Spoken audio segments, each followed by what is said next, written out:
Thanks for watching BVR TV News. Telangana రాష్ట్రంలో స్థానిక సంస్థల ఎన్నికల కోడ్ ఇంకా రానికి చాలా సంసిద్ధంగా ఉంది. అంటే ఎప్పుడు వస్తుంది ఏందని చెప్పేసి చాలా త్వరితగతంగా గ్రామ స్థాయి నాయకులు కావచ్చు, లేకుంటే మండల స్థాయి నాయకులు కావచ్చు, లేకుంటే ఎమ్మెల్యేలు, ఎంపీలు, మినిస్టర్లతో సహా చాలా ఆసక్తికరంగా ఎదురు చూసినటువంటి పరిస్థితి. వాస్తవానికి స్థానిక సంస్థలు నిజంగా వస్తే ఈసారి గ్రామ స్థాయి కావచ్చు, మండల స్థాయి ప్రజలు కావచ్చు, ఏ పార్టీకి పట్టం కట్టాలి, నిజానికి ఏ పార్టీకి పట్టం కడితే మండల స్థాయి లెవెల్లో డెవలప్మెంట్ అనేది చాలా శరవేగంగా జరిగేటువంటి అవకాశం ఉంటుంది. ఇదే ఇప్పుడు చర్చించే ప్రయత్నం చేద్దాం. మనం మహబూబాబాద్ జిల్లాకి రావడం జరిగింది. మనతోనే టీజీఎస్ పార్టీ జిల్లా అధ్యక్షులు, అలాగే తెలంగాణ స్టేట్ స్పోక్స్ పర్సన్గా ఉన్నటువంటి డోలి సత్యనారాయణ గారు మనతోనే ఉన్నారు. వీరి నుంచి కొంత ఇన్ఫర్మేషన్ అడిగే ప్రయత్నం చేద్దాం. నమస్తే సార్, బాగున్నారా? నమస్తే, ఫైన్. సార్, నేను పాయింట్కి వస్తున్నాం. టీజీఎస్ పార్టీ మీరు ఇప్పుడు స్థానిక సంస్థల్లో బరిలో ఉండబోతున్నారా, లేకపోతే కాంగ్రెస్కి సపోర్ట్ చేయబోతున్నారా? ఒక క్లారిటీ ఇవ్వండి ఫస్ట్. తెలంగాణ జనసమితి ప్రొఫెసర్ కోదండరామ్ గారి నాయకత్వంలో నిరంకుశ టీఆర్ఎస్ 10 ఏళ్ల పాలనను అంతం చేయాలనేటువంటి లక్ష్యంతో సుదీర్ఘకాలం పనిచేసింది. మొన్న ఎన్నికలు 2 ఏళ్ల క్రితం వచ్చిన ఎన్నికల్లో చాలా స్పష్టంగా టీఆర్ఎస్ ప్రభుత్వ వైఫల్యాలను ప్రజల్లోకి తీసుకుపోయి కోదండరామ్ గారు విజయవంతంగా సపోర్ట్ చేయడం జరిగింది. అసెంబ్లీ ఎన్నికల్లో సంపూర్ణంగా అధికారంలోకి వచ్చేందుకు నిరంతరాయంగా కోదండరామ్ గారు ప్రయత్నం చేశారు. తర్వాత ఇప్పుడు రాబోయే స్థానిక సంస్థల ఎన్నికల్లో కూడా కాంగ్రెస్ పార్టీతోటి అలయన్స్ ఉంటుంది. తప్పకుండా ఎమ్మెల్యే, ఎంపీ స్థానాల్లో పోటీ చేయకుండా స్థానిక సంస్థల ఎన్నికల్లో టీజీఎస్ తప్పకుండా పోటీ చేస్తుంది. అందుకు అనుగుణంగా కాంగ్రెస్ పార్టీతోటి గౌరవనీయులు రేవంత్ రెడ్డి గారితో ఒక అవగాహన కుదుర్చుకునేటువంటి ప్రయత్నాలు భవిష్యత్తులో చర్చలు జరుగుతున్నాయి కూడా. అంటే ఈసారి స్థానిక సంస్థల్లో ఎంపీటీసీలు కావచ్చు, జెడ్పీటీసీలు కావచ్చు, సర్పంచులు కావచ్చు, టీజేఎస్ అనే పేరు మీద ఉంటారా? అభ్యర్థులు ఉంటారా? ఉంటారు, తప్పకుండా. ఎందుకు ఉండరు? ఎందుకంటే మాకు అక్కడక్కడగా ఉండబడినటువంటి బలాబలాలను తీసుకున్నట్లయితే ఆయా ప్రాంతాలలో నల్గొండ జిల్లా కావచ్చు, ఉమ్మడి నల్గొండ జిల్లా కావచ్చు, కరీంనగర్ కావచ్చు, వరంగల్ జిల్లాలో కొన్ని ప్రాంతాల్లో కూడా, అట్లనే కొత్తగా ఏర్పడిన మిర్యాలగూడ కావచ్చు, ఇట్లా కొన్ని జిల్లాలలో, ఖమ్మం జిల్లాలలో కూడా గ్రామీణ వాతావరణానికి వచ్చినప్పుడు స్థానికంగా కొంత బలమైనటువంటి నాయకత్వం ఉంది కాబట్టి అక్కడక్కడ కూడా మేము జెడ్పీటీసీలు, ఎంపీటీసీలు, సర్పంచ్లు, అట్లనే వివిధ మున్సిపాలిటీలు, ఈ 5 అంచెల స్థానిక సంస్థల ఎన్నికల్లో తప్పకుండా కొన్ని స్థానాలు అడిగేటువంటి అవకాశం ఉంది, పోటీ చేసే అవకాశం ఉంది, పోటీ చేసి గెలుపొందేటువంటి అవకాశం కూడా పాజిటివ్గా ఆలోచించినప్పుడు తప్పకుండా ఉంటుంది. రైట్ సార్, మీ డిమాండ్స్ ఏంటి? యాక్చువల్లీ కాంగ్రెస్ ముందు మీరు పెట్టినటువంటి డిమాండ్స్ ఏంటి? ఇవేనా స్థానిక సంస్థల్లో? అసెంబ్లీ ఎన్నికల పొత్తుల గురించి చెప్తున్నారా, లేక స్థానిక సంస్థల గురించి? మనం ఇప్పుడు అసెంబ్లీ వద్దు, ఓన్లీ స్థానికల. ఎందుకంటే స్థానిక సంస్థల ఎన్నికల నేపథ్యాన్ని తీసుకున్నప్పుడు కొంత ఒక నగారా మోగినప్పటికీ కూడా ఇప్పుడు హైకోర్టు స్థానిక సంస్థలను ఎన్నికలను నిర్వహించండి అని 3 నెలల గడువు ఇచ్చిన నేపథ్యంలో కొంత టెన్షన్ క్రియేట్ అయింది. ఈ టెన్షన్ క్రియేట్ అయిన నేపథ్యంలో 42% బీసీలకు రిజర్వేషన్లు ఇవ్వాలనేటువంటి ఒక చర్చ రాష్ట్ర వ్యాప్తంగా, దేశవ్యాప్తంగా వచ్చిన నేపథ్యంలో ఎన్నికలు జరగాలనేటువంటి ఒక సంకల్పం ప్రభుత్వానికి ఉంది. ఆ సంకల్పం అనేది ఎట్లా, ఎందుకంటే without BC reservation they want go for reservations.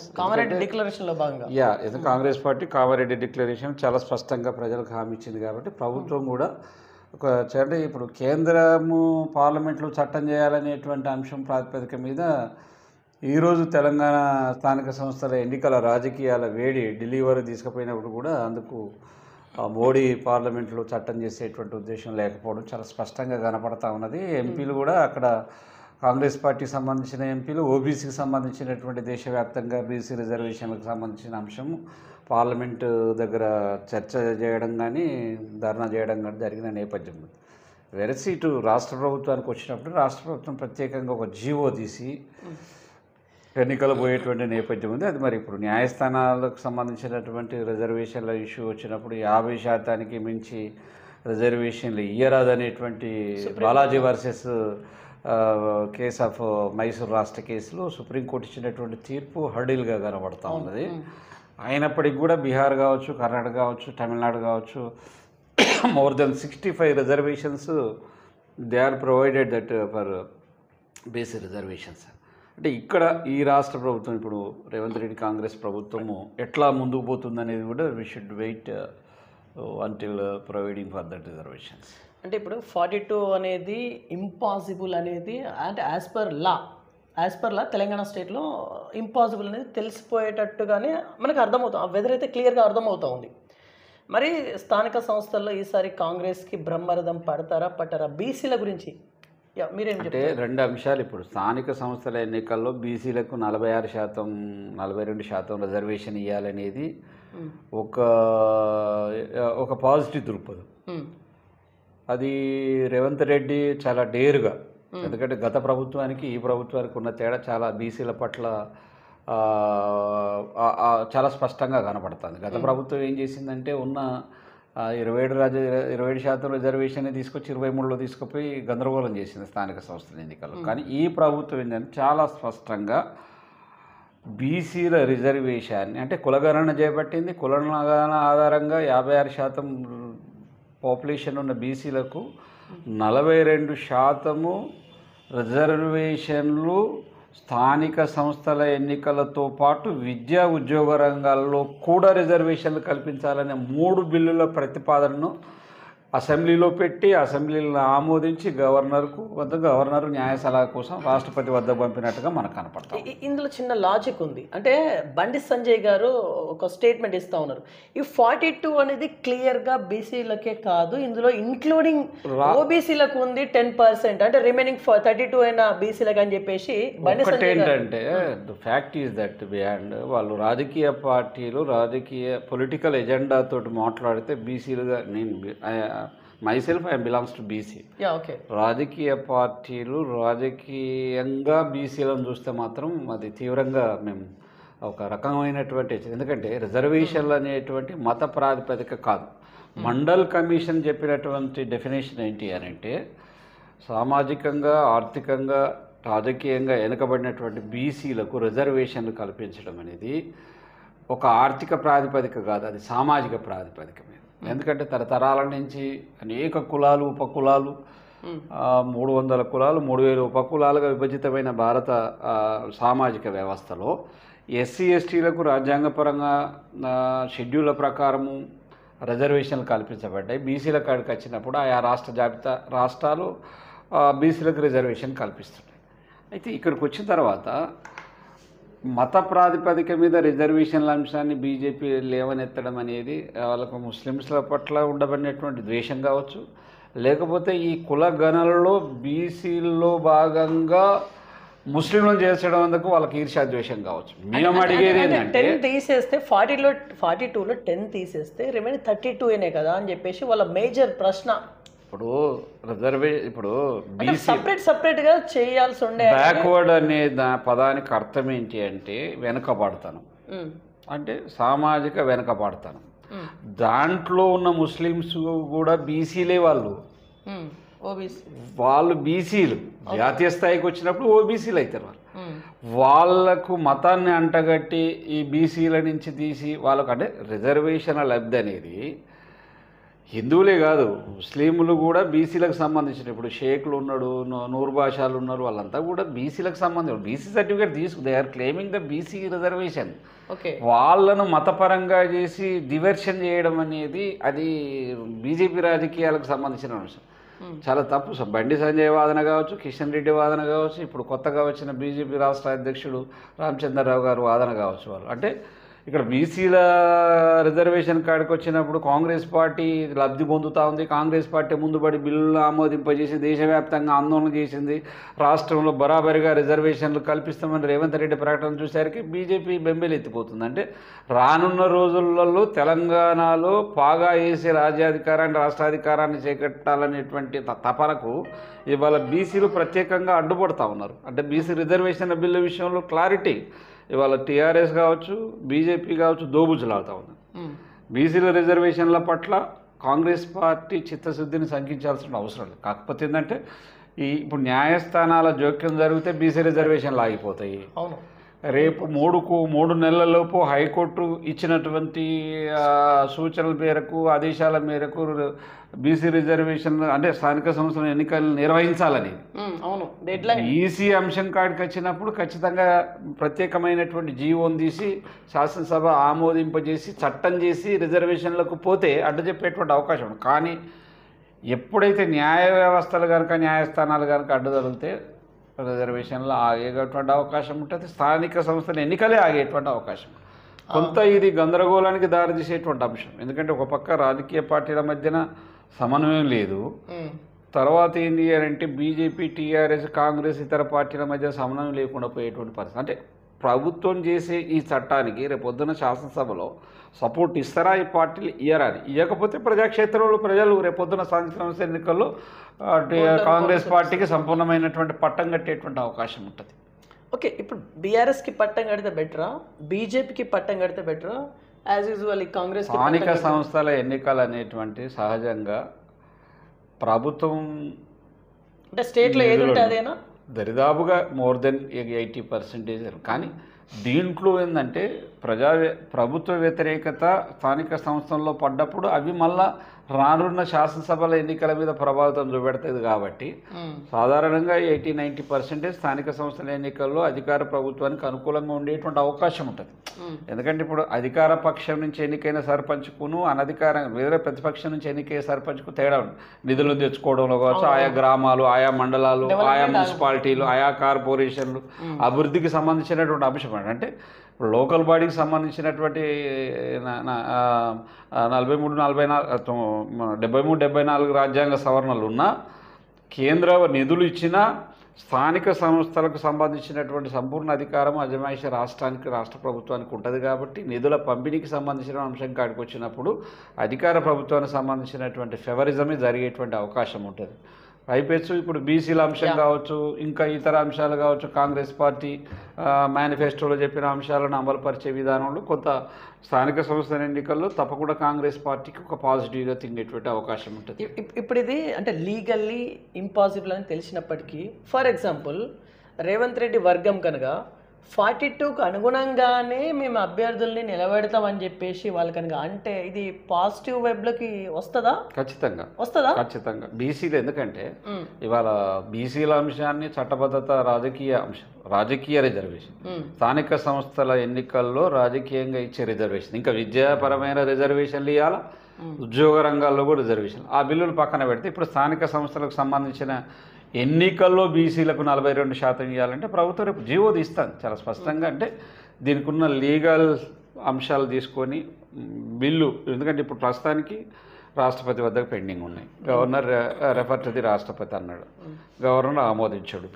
Parliament దేశవ్యాప్తంగా అనేక సమస్యలు ఉండొచ్చు, ఓబీసీల సమస్యలు అవన్నీ ఉంటాయి. కాబట్టి ప్రధానమంత్రి కూడా చట్టం చేసే అవకాశం ఉండదు. కాంగ్రెస్ పార్టీ ఇక్కడ అధికారంలో ఉంది కాబట్టి అక్కడ పార్లమెంట్లో ప్రతిపక్ష పార్టీ పాత్రని పోషిస్తుంది. కాబట్టి ఇప్పుడు ఈ రాష్ట్ర ప్రభుత్వం బీసీలకు రిజర్వేషన్ ప్రక్రియలో ఏం హామీనిచ్చి చట్టం చేస్తుందో మనం వేచి చూడవలసినటువంటి అంశం. రైట్, మీరు గ్రామ స్థాయి, మండల స్థాయి ప్రజలకి ఏం సూచనలు ఏమైనా ఇవ్వాలనుకుంటున్నారా? ప్రతి ఒక్కరు ఓటు హక్కు అయితే వినియోగించుకుంటారు, బట్ ఎవరికి వేయాలి ఏంది? ఇప్పుడు ఎంపీటీసీ, జెడ్పీటీసీ ఎలక్షన్స్ కనుక ఫస్ట్ వస్తే, సో ఇది పార్టీ సింబల్ మీద జరిగేటువంటి ఎలక్షన్స్ కాబట్టి మీరేం చెప్తారు ప్రజల ఓటర్స్కి?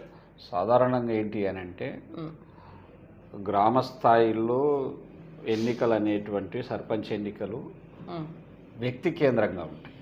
సర్పంచ్ ఏమో వ్యక్తి అనే పేరు, ఫిగర్ అనే ఫోటో. మిగతా మండల పరిషత్ ఎన్నికలు కావచ్చు, జిల్లా పరిషత్ ఎన్నికలు కావచ్చు, మున్సిపాలిటీ 5 అంచెల స్థానిక సంస్థల ఎన్నికలు అంటారు. అంటే గ్రామ పంచాయతీ, మండల ప్రజా పరిషత్తు, జిల్లా పరిషత్తు, మున్సిపాలిటీలు, కార్పొరేషన్, ఈ 5 అంచెల ఎన్నికల వ్యవస్థలో ప్రత్యక్ష ఎన్నికము, పరోక్ష ఎన్నికము. సర్పంచ్ గారికి వచ్చినప్పుడు ప్రత్యక్ష ఎన్నిక. అంటే ఇక్కడ క్యాండిడేచర్ అనేది ప్రధానంగా ఉంటుంది. ఈవెన్ దో పార్టీలు కూడా దరిదాపుగా ఆ స్థానికంగా ఉన్న మంచి అభ్యర్థిని చూసి పెట్టేటువంటి అవకాశం. అట్లా చూసినప్పుడు కాంగ్రెస్ పార్టీకే లబ్ధి వచ్చేటువంటి. రెండో అంశం, మండల ప్రజా పరిషత్ గారికి వచ్చినప్పుడు ఎన్నికైన ఎంపీటీసీల చేత ఒక మండలానికి మండలాధ్యక్షుడు ఎన్నిక అవుతుంది. సాధారణంగా ఇక్కడ అధికార పక్షానికి సంబంధించినటువంటి సభ్యులే ఎంపీటీసీలే ఎన్నికేటువంటి అవకాశం. అట్లా జిల్లా పరిషత్ గారు జిల్లా మొత్తం యూనిట్గా వివిధ మండలాల నుంచి ఎన్నికేటువంటి జెడ్పీటీసీలు మళ్ళీ జిల్లా పరిషత్ చైర్మన్ ఎన్నుకుంటారు. అట్లా మున్సిపాలిటీకి వచ్చినప్పుడు మున్సిపల్ కౌన్సిలర్లు మున్సిపల్ చైర్మన్ ఎన్నుకుంటారు. కార్పొరేషన్ల కాడికి వచ్చినప్పుడు కార్పొరేటర్లు అంతా కలిపి పెట్టి మేయర్ని ఎన్నుకుంటారు. ఈ సిస్టంలో అంటే దరిదాపుగా ప్రభుత్వంకి అనుకూలంగా అంటే ఇక్కడ క్లాసిఫికేషన్ అంటే పొలిటికల్ ఎనాలిసిస్ చేసినప్పుడు డిఫరెంట్గా మనం ఒపీనియన్ చెప్పాల్సి వస్తుంది. పట్టణ ప్రాంతాలకు గ్రామీణ ప్రాంతాలకు చాలా తేడా కనిపిస్తుంది. ఓట్ల యొక్క ప్రభావం కావచ్చు, అంటే ప్రభుత్వం యొక్క ప్రభావం పట్టణాలు పల్లెలలో తేడా కనపడుతుంది.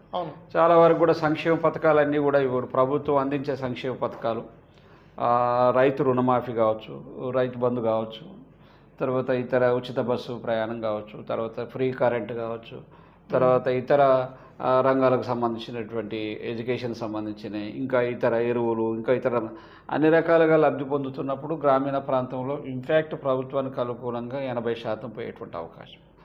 పట్టణ ప్రాంతాల కాడికి వచ్చినప్పుడు కొంత రేషియో మారుతుంది.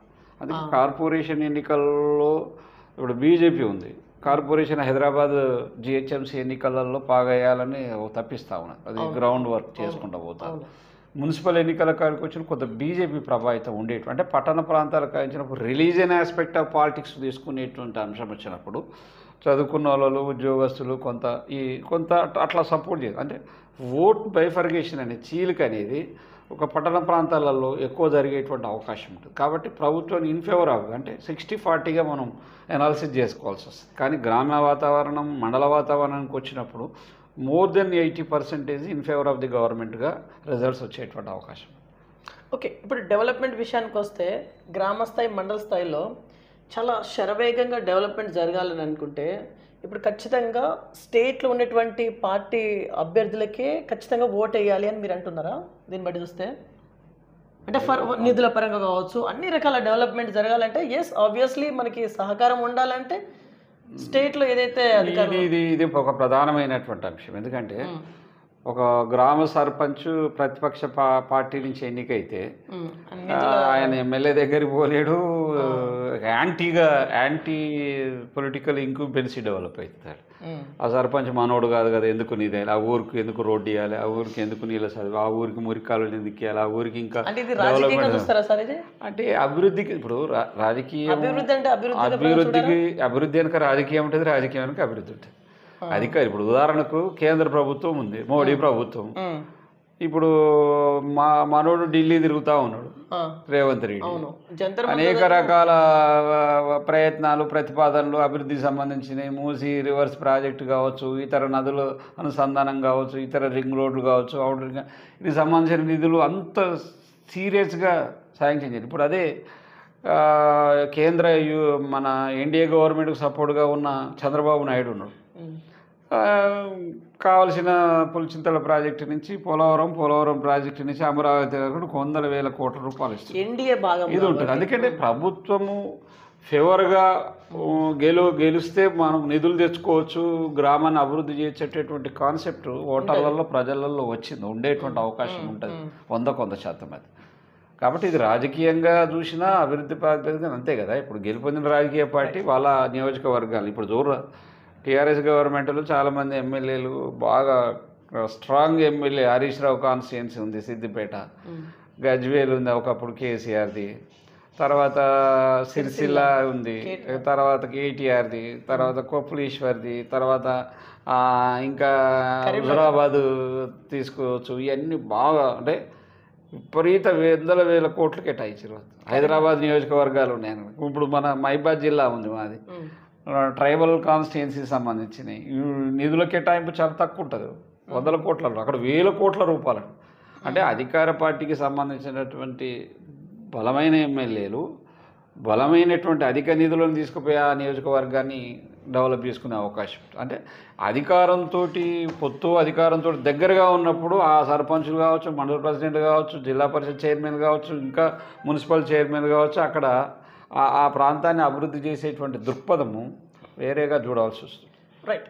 దేశ రాజకీయాల గురించి మీకు చాలా బాగానే మీరు పేపర్ని చాలా బాగా అబ్జర్వ్ చేస్తూ ఉంటారు జనరల్ అయితే. సో ఇక్కడ బీహార్ ఎలక్షన్స్, ఈ ఎలక్షన్స్ నడుమన ఓట్ చోరీ అనే ఒక వర్డ్ సెన్సేషనల్ అవుతా ఉంది దేశవ్యాప్తంగా. What about your opinion of vote చోరీ? వాస్తవంగా ఏంటంటే భారత రాజ్యాంగంలో ఒక స్వతంత్ర ప్రతిపత్తి కలిగినటువంటి వ్యవస్థలు ఉంటాయి. శాసన నిర్మాణ శాఖ, కార్యనిర్వాహక శాఖ, న్యాయశాఖ. అట్లనే ఎన్నికల వ్యవస్థలకు సంబంధించినటువంటి 324 ఆర్టికల్ ప్రకారము ఎలక్షన్ కమిషన్ స్వతంత్రంగా పనిచేస్తుంది. అట్లనే ఎన్ఫోర్స్మెంట్ డైరెక్టరేటు, సిబిఐ, తర్వాత ఇవన్నీ. కానీ ఇవాళ ఏమవుతుందంటే ప్రపంచంలో యూరోప్ దేశాలన్నీ కూడా ఈవీఎంలను వ్యతిరేకించింది, ఎలక్ట్రానిక్ ఓటింగ్ మెషిన్ని వ్యతిరేకి. ఎందుకంటే ట్యాంపరింగ్ జరుగుతుంది, కంప్యూటర్ టెక్నాలజీ తోటి ఉన్న సాంకేతిక పరిజ్ఞానంతో అది డివర్షన్ చేసి అమెరికా కూడా పేపర్ బ్యాలెట్ చాలా. కాబట్టి ఏంటంటే భారతదేశంలో చాలా సంవత్సరాల నుంచి ఈవీఎంలు ఉండడం వల్ల ఎప్పుడు అంటే ఓటు చోరీ అనే రాహుల్ గాంధీ యొక్క లొల్లి ఆరోపణలు ఏవైతే ఉన్నాయో అవి నిజంగా నమ్మేటువంటి అవకాశం ఉంది. ఎందుకంటే ఎందుకంటే ఎలాన్ మస్క్ లాంటి వాళ్ళే చాలామంది కంప్యూటర్ దండులే హ్యాకింగ్ చేసే అవకాశం ఉందన్నారు. ఇక్కడ ఏం చెప్తే ఎలక్షన్ అంటే రాహుల్ గాంధీ బేసికల్గా వేసిన ప్రశ్నలు 4-5 ప్రశ్నలు చాలా ప్రధానంగా ఆలోచింపజేస్తుంది. ఒకటి, చచ్చిపోయిన వాళ్ళకు కూడా ఓట్లు ఉన్నాయి. 2, ఒక కుటుంబంలోనే 100 ఓట్లు ఉన్నాయి ఒకే ఇంటి నెంబర్ మీద 100. 3వది ఒక్కొక్కరికి ఎన్నో ఓట్లు ఉన్నాయి, 4-5 ఓట్లు ఉన్నాయి. అంటే ఇట్లా కొన్ని అంశాలు టెక్నికల్. అంటే ఎలక్షన్ కమిషన్ కనీసం ఓటర్లను ఓటు హక్కు అనేది ఒక నిజాయితీగా లిస్టులను తయారు చేయడంలో వైఫల్యం చెందిందని. ఎందుకంటే ఇప్పుడు కొంత ఎనాలిసిస్ చేసింది. బీహార్లో కావచ్చు, కర్ణాటకలో కావచ్చు, ఒక ఎన్నికల ఓటింగ్ సరళిలో ఇది పోలింగ్ బూత్ సమయం 5 గంటల ముగుస్తుందని 4 గంటల నుంచి 5 వరకు 16 నుంచి 18-20% ఓటింగ్ పెరిగింది. అది ఎట్లా సాధ్యమైంది 1 అవర్లో? అంటే అంటే ఇక్కడ ఏదో జరుగుతూ ఉన్నది. అంటే రాజ్యాంగ రీత్యా స్వతంత్ర ప్రతిపత్తిగా ఉండబడినటువంటి సంస్థలను కూడా ప్రభుత్వం మేనేజ్ చేయడం వల్లనే ఇట్లా. కర్ణాటక ఎన్నికలకు సంబంధించి పార్లమెంట్ నియోజకవర్గంలో ఆయన సర్వే చేసి కొంత రిపోర్ట్ ఉంది. అందుకే దేశంలో చర్చ జరుగుతుంది. అంటే ఎన్నికల కమిషన్ అనేది నిస్వార్థంగా పనిచేయాలనేటువంటి అంశం నుంచి పక్కకు తప్పి ఏదో ఒక ప్రభుత్వానికి ఏదో ఒక పార్టీకి అనుకూలంగా పనిచేస్తుంది అనేది ఇప్పుడు ప్రజాస్వామికవాదుల్లో జరుగుతున్నటువంటి తీవ్రమైన చర్చ. ఇది ఈసీ ఆల్రెడీ వివరణ కోరింది కదా, ఏమైనా ఎనీ ఎవిడెన్స్ మీరు ఇవ్వగలరా అని చెప్పేసి రాహుల్ గాంధీ తప్పకుండా ఇచ్చింది ఎలక్షన్ కమిషన్కి ఇచ్చింది. కానీ ఎలక్షన్ కమిషన్ ఒక రాజకీయ పార్టీ లెక్క, ప్రభుత్వ ప్రతినిధి లెక్క ప్రత్యారోపణలకు దిగడం అనేది ఇట్ ఈజ్ అన్డెమోక్రటిక్ థింగ్. ఎందుకంటే డెమోక్రసీలో నేను మొదగాలే చెప్పాను. ఇప్పుడు జ్యుడిషియరీ వ్యవస్థ ఉంది. జ్యుడిషియరీ ఇప్పుడు దేశంలో ఒక పెద్ద ప్రతిష్టంభన చర్చ కొనసాగుతుంది. ఏంటి, గవర్నర్లు, రాష్ట్రపతి ఈ బిల్లులను తొక్కిపెట్టొచ్చారు. కర్ణాటక కావచ్చు, ఇతర రాష్ట్రాలు కావచ్చు, గవర్నర్లు తొక్కిపెట్టిన దాని మీద మన తెలంగాణలో కూడా 10 మంది ఎమ్మెల్యేలు, బీఆర్ఎస్ ఎమ్మెల్యేలు కాంగ్రెస్ పార్టీ తీర్థం పుచ్చుకోవడం వల్ల వీళ్ళు హైకోర్టు పోతే అక్కడ సుప్రీంకోర్టులో తీవ్రంగా రాజ్యాంగ ధర్మాసనం చర్చ కొనసాగుతుంది. గవాయి చేసిన ప్రశ్నలు ఏంటంటే ప్రజాప్రతినిధులుగా ఎన్నికైనటువంటి ప్రభుత్వం చేసిన చట్టాలు గవర్నర్లు ఎట్లా తొక్కిపెట్టేటువంటి అవకాశం ఉంటుంది? ఒక నిర్దిష్ట కాల పరిమితి ఉంటుంది కదా. అంటే ఇది రాజ్యాంగ విరుద్ధంగా భావిస్తారు. చర్చ కొనసాగుతుంది. అట్లనే ఎన్నికల సంస్థ కూడా ఆరోపణలు చేయడం కాదు, లోపాలు ఉన్నప్పుడు ఆ లోపాలను సరిదిద్దుకునేటువంటి ప్రయత్నం చేయాలి. ప్రజాస్వామ్యము దాని యొక్క ఆచరణ అనేది ఈ సంస్థల మీద ఆధారపడి ఇంతకుముందు చెప్పాను. శాసన, కార్యనిర్వాహక, న్యాయ వ్యవస్థ, ఇతర రాజ్యాంగ సంస్థలు ఇవన్నీ కూడా దేనికది ప్రజాస్వామ్యం పడ్వదిల్లాలి అని అంటే, విజయవంతం కావాలంటే అవి చాలా రాజ్యాంగంగా ఉండబడినటువంటి తమ బాధ్యతలు నిర్వర్తించినప్పుడే ప్రజాస్వామ్యంపై ప్రజలకు విశ్వాసం నెలకొల్పేటువంటి అవకాశం. లేకపోతే ప్రజాస్వామ్యం మీద విశ్వాసం కోల్పోయినప్పుడు ప్రజలు ఓటు హక్కునే తిరస్కరిస్తారు. విప్లవాలు ఎందుకు వస్తాయి? అందుకే అరిస్టాటిల్ చెప్పినట్టు విప్లవాలు అనేటువంటివి అది ప్రజల తిరుగుబాటుకు ఒక కారణం అవుతుంది. వ్యవస్థల మీద నమ్మకం లేనప్పుడు ప్రజలు తిరుగుబాటు చేస్తారు. It is a cause of revolutions. Right. ఈ ఓట్ చోరీ అనే పదం వల్ల దేశవ్యాప్తంగా ఒక సంచలన ఒక ఒక ఒక ఒక హీట్ అనేది, ఒక వాతావరణం, ఒక వేడి వాతావరణం తీసుకొచ్చింది. కానీ దీని ఇంపాక్ట్ అనేది ఖచ్చితంగా బీహార్ ఎలక్షన్ మీద పడుతుందా? తప్పకుండా పడుతుంది. పడుతుందా? పడుతుంది. ఎందుకంటే కానీ ఈసీ సమర్థించుకుంటా లేదు కదా. ఈసీ ఎప్పుడైనా సమర్థించుకోదు. ఎందుకు చేసిన తప్పులను సరిదిద్దుకునే ప్రయత్నం చేయాలి, కానీ ప్రత్యారోపణలు రాజకీయ పక్షాలుగా చేయడం అనేది సబబు కాదనేది మేధావులలో జరుగుతున్నటువంటి చర్చ. రానున్న ఎన్నికలలో బీహారీని, ఎందుకంటే ప్రభుత్వాలు ఇప్పుడు కూడా శాశ్వతం కాదు. సుదీర్ఘకాలం కాంగ్రెస్ పార్టీ పరిపాలించింది, తర్వాత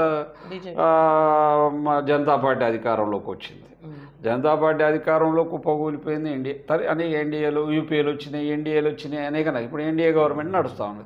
నెక్స్ట్ ఇండియా కూటమి రావచ్చు. అంటే ప్రభుత్వాలు ఇప్పుడు కూడా శాశ్వతం కాదు. రాజ్యాంగ వ్యవస్థలు శాశ్వతం, రాజ్యాంగం శాశ్వతం.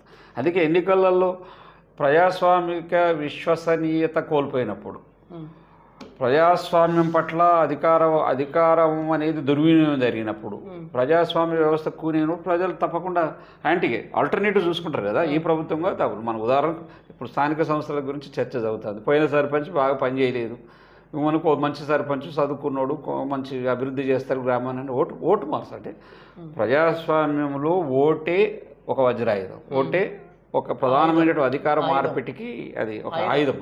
అదే ప్రధానమైనది. కాబట్టి బీహార్ ఎన్నికలలో ఇప్పుడు ఈ లోపాలను సరిదిద్దుకొని ఎలక్షన్ కమిషన్ నిజాయితీగా నిష్పక్షపాతంగా ఎన్నికలు నిర్వహించినప్పుడు ప్రజాప్రభుత్వం ఏర్పడుతుంది. అది బీజేపీ ఉండొచ్చు, కాంగ్రెస్ కూటమి ఉండొచ్చు, లేకపోతే బీజేపీ కూటమి ఉండొచ్చు. రైట్. ఇప్పుడు మన తెలంగాణ స్టేట్ విషయానికి వస్తే ఈసారి ఖచ్చితంగా గ్రామ స్థాయిలలో బీఆర్ఎస్ పార్టీ తన సత్తా చాటుకుంటుంది, తన ఉనికి ఇంకా కోల్పోలేదు, ఉనికి ఇంకా బతికే ఉంది అనేదే బీఆర్ఎస్ కార్యకర్తలు కావచ్చు, లీడర్ల వాదన. దీన్ని మీరు ఎట్లా చూస్తున్నారు?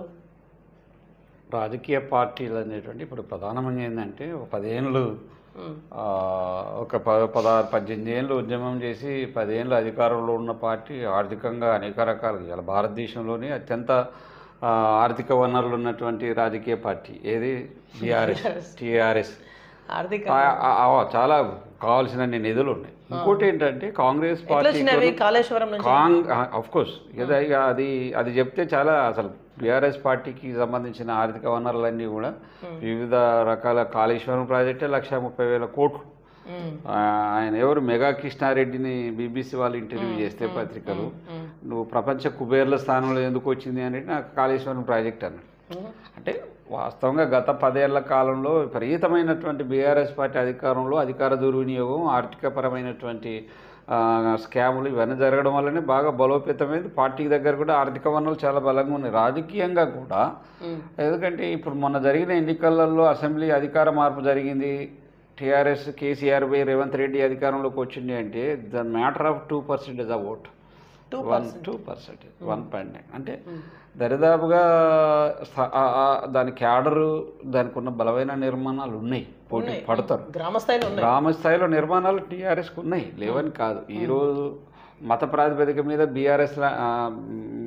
బీజేపీ లాంటిది కూడా బలంగా, అంటే కొన్ని ప్రాంతాలలో కొన్ని జిల్లాల్లో గ్రామ స్థాయిలో త్రిముఖ పోటీ కూడా ఉండేటువంటి అవకాశం ఉంటుంది. ఎందుకంటే ఇవాళ మోడీ కూడా బీజేపీ పార్టీ కూడా మతపరమైనటువంటి కొత్తగా మేము చూస్తున్న ట్రెండ్ ఏంటంటే, నూతనంగా వస్తున్నటువంటి ఓటర్లు కావచ్చు, చదువుకున్న పిల్లలు కావచ్చు, కొద్దిమంది ఒక రిలీజన్ మైండ్ తోటి కూడా వాళ్ళు బీజేపీకి సపోర్ట్ చేసేటువంటి పరిస్థితి.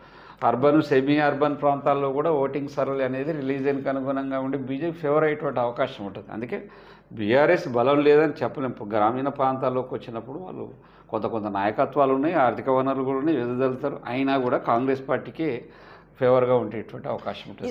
ఈసారి కాంగ్రెస్